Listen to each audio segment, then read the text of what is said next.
2022 ஆண்டு இலங்கை பொருளாதார ரீதியாக திவாலான நாடாக அறிவிக்கப்பட்ட போது நாட்டின் பொதுமக்கள் கடுமையான வாழ்க்கை சவால்களை எதிர்கொண்டனர். அரச ஊழியர்கள், ஆசிரியர்கள், தோட்ட தொழிலாளர்கள் என உழைக்கும் மக்கள் அனைவரும் வாழ்க்கை செலவுகளின் அழுத்தத்தில் சிக்கினர். அந்த இருண்ட காலத்திலிருந்து இன்று இலங்கை மெதுவாகவும் உறுதியான பாதையிலும் மீண்டு வருவதை காண முடிகிறது.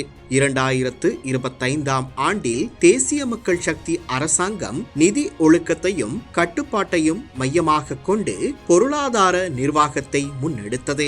ஊழல், லஞ்சம், தேவையற்ற செலவுகள் மற்றும் அரச வளங்களின் வீணாக்கம் ஆகியவற்றுக்கு எதிராக எடுத்த கடுமையான நிலைப்பாடுகள் நாட்டின் பொருளாதாரத்தில் மெதுவான ஆனால் நிலையான முன்னேற்றத்தை உருவாக்கின. அதன் முக்கியமான வெளிப்பாடாக அரச ஊழியர்களின் சம்பள உயர்வு அமைந்துள்ளது.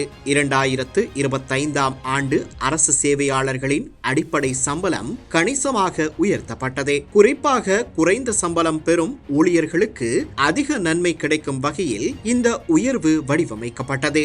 வாழ்க்கை செலவு தணிப்பு உதவித்தொகை நிரந்தரமாக இணைக்கப்பட்டு மொத்த வருமானம் உயர்வடைய செய்யப்பட்டது. இதனுடன் 2027 ஜனவரியிலும் மேலும் ஒரு கட்ட சம்பள உயர்வு அமுல்படுத்தப்படும் என்ற அரசாங்கத்தின் அறிவிப்பு அரச ஊழியர்களின் எதிர்கால நம்பிக்கையை வலுப்படுத்தியுள்ளது.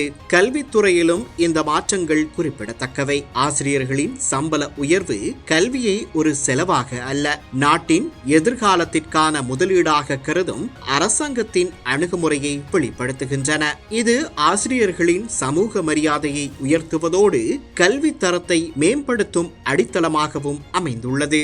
நீண்ட காலமாக புறக்கணிக்கப்பட்ட தோட்ட தொழிலாளர்களுக்கும் இந்த அரசாங்கம் முக்கியமான தீர்மானங்களை எடுத்துள்ளது. தோட்ட தொழிலாளர்களின் தினசரி கூலி 1750 ரூபாவாக உயர்த்தப்பட்டுள்ளது. இது அவர்களின் உழைப்புக்கு உரிய மதிப்பை வழங்குவதோடு சமூக நீதி மற்றும் பொருளாதார சமத்துவத்தை நோக்கிய ஒரு முக்கியமான முன்னேற்றமாகும். இந்த முன்னேற்ற பயணத்தின் நடுவில் தித்வா புயல் என்ற இயற்கை பேரிடரால் நாட்டின் பொருளாதாரம் மீண்டும் சவாலுக்கு உட்படுத்தப்பட்டது. இருந்த போதிலும் மக்கள் மன்றில் அளித்த வாக்குறுதிகளில் இருந்து பின்வாங்காமல் சம்பள உயர்வுகள் மற்றும் நலத்திட்டங்களை தொடர்ந்து செயல்படுத்துவது என்பிபி அரசாங்கத்தின் நிர்வாக தைரியத்தையும் நம்பகத்தன்மையையும் வெளிப்படுத்துகிறது. ஜனாதிபதி அனுரகுமார திசாநாயக்கவும் தேசிய மக்கள் சக்தியின் தலைமைத்துவமும் சாதாரண குடும்ப பின்னணியில் இருந்து வந்தவர்கள். ஆனால் அவர்களிடம் நாட்டை நேர்மையான, ஊழலற்ற மற்றும் நிலையான பாதையில் கொண்டு செல்ல வேண்டும் என்ற உறுதியான அரசியல் நம்பிக்கை உள்ளது.